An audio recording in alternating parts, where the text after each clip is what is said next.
Hi guys, welcome back again to my channel. If you're seeing my face for the very first time, you're highly welcome. Thank you to my returning subscribers, and if you're new here, don't forget to subscribe to the channel. So today we're going to talk about credit card. So I'm going to talk about how to get a zero interest credit card, and what is a zero interest credit card, and also what is a credit building credit card, and how you can work to be eligible for any of this card, and how to also use this card properly, not to hurt your credit score but rather to improve on your credit score.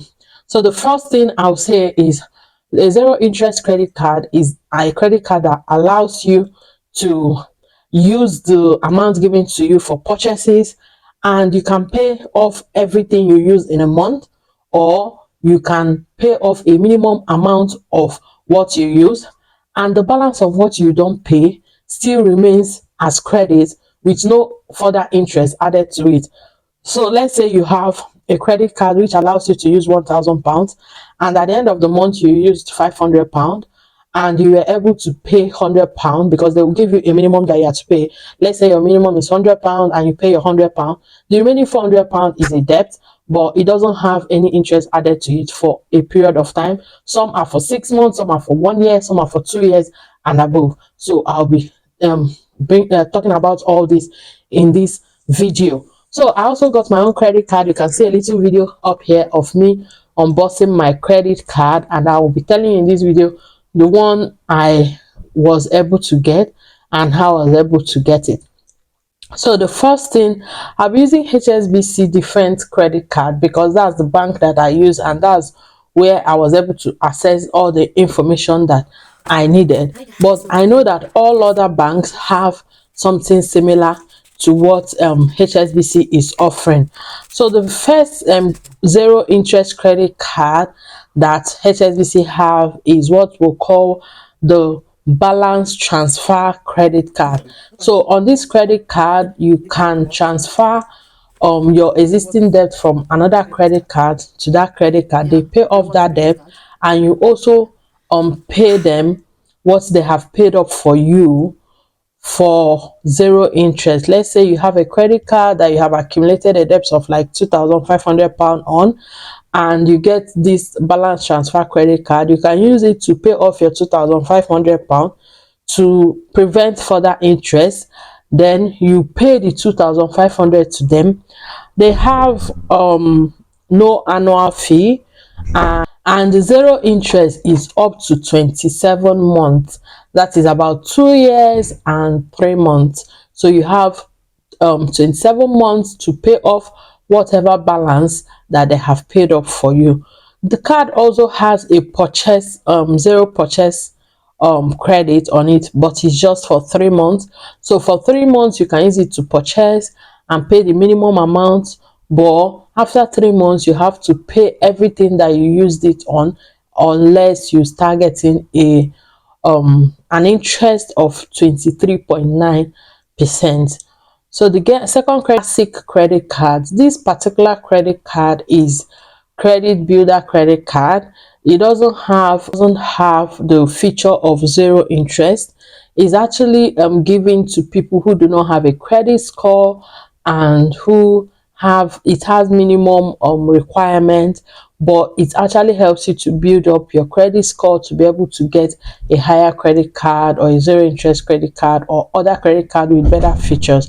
So if you're starting off getting a credit card, you can look into the classic credit card. Another credit card on this list is the student credit card.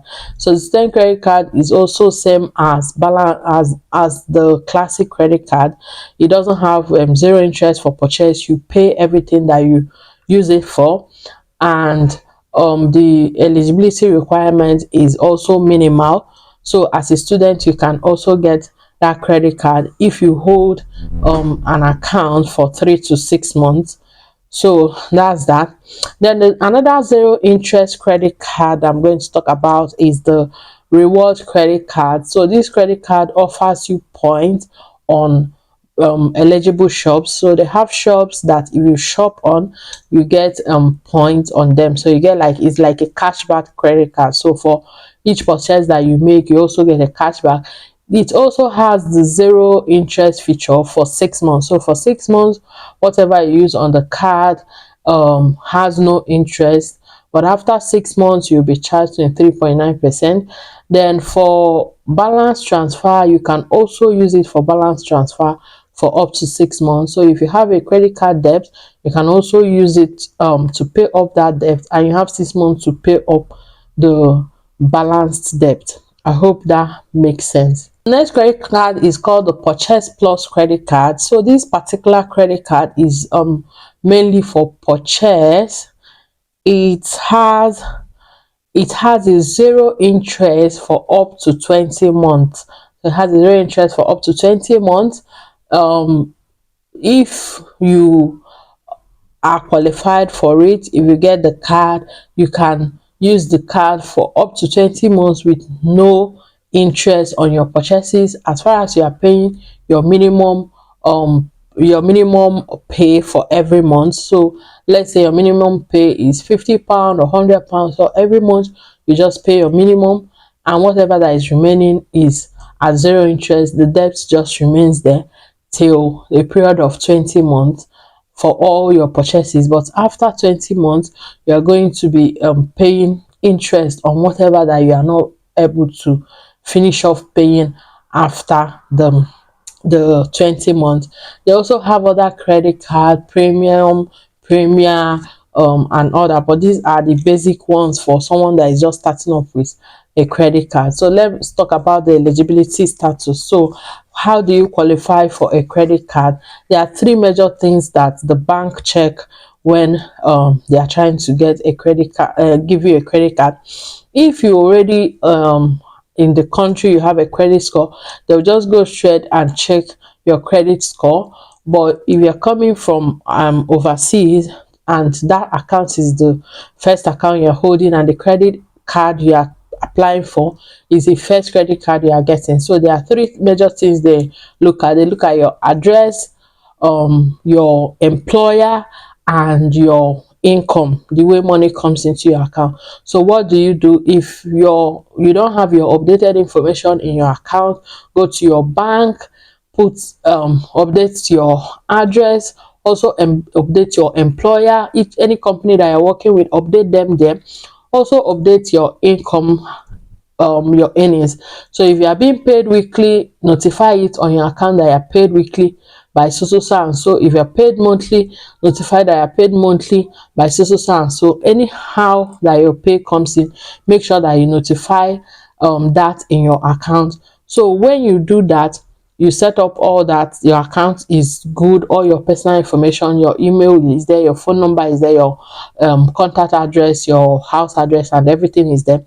Now if you're paid on this time, they see that there is always an influx of income every week from a particular source, or there is an influx of income on the account on a monthly basis. Then the next thing they also check is the human function in your account. So how do you use your account? Do you use your account to take buses, buy groceries, buy diesel or fuel if you have a car, or you just use the account for only transfers, or you don't use the account for anything, you just use the account to receive payment and you transfer everything out of the account? So there should be a human factor on your account. They should be able to see that you are using your account for your daily purchases, using it to buy from stores around, and also using it to pay for services that has been rendered to you. So that's one other thing that they also check for in your eligibility status. So if you're able to do all this on your account steadily for like 3 months, you will be qualified to get a credit card.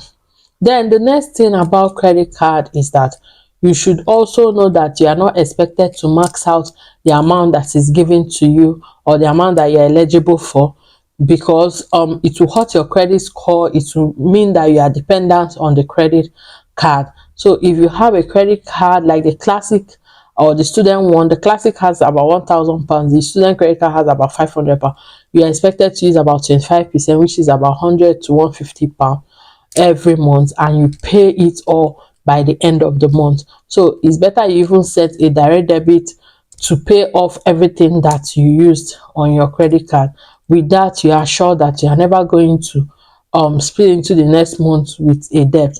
And if you hold that on for like 6 months, you can be able to apply for the zero interest one. Also, you are you should also know that credit card needs a lot of discipline. If you are trying to get a credit card to build your credit score, it's not a time to feel that you have a free money, but also take it as much as how your earning is. So I got the reward credit card, which gives me points on all my purchases. The minimum amount is 1,200, but you can qualify for more. I qualified for about 2,500. I'm using just about 20% of it, which is £500. That is my max, and I've already set out a direct debit to pay everything that I use at the end of the month from my current account. Although I have the minimum pay to pay £100 every month and leave the rest, while while that the remaining one I don't pay is zero interest for 6 months, and then after 6 months I start paying interest on it. But it's better to be safe. That's why I pay everything. And now I don't use my credit card for like, when you see something that you cannot afford, you now say, oh, I have a credit card, you bring it out and you pay. No, I use my credit card for my daily living, how I was using my current my debit card. So now I kept my debit card aside for all my purchases, for my bus transport, for my daily groceries, for everything I do. I use the credit card, and at the end of the month, from my current account, I pay what I use for in my credit card. Also know that you have to read the fine and the little print of your credit card before you start using them. Like on my own credit card, there are 3 basic things that I found out. Number one is that I cannot use it to do a money transfer. So if I transfer cash that is not purchase or payment from my credit card to another credit card or to a debit card or to an account, I'll be charged. If I use my credit card to pay for any currency that is not pound, like use it in websites that collect their payment in euro or dollars or any other currency, I would also be charged.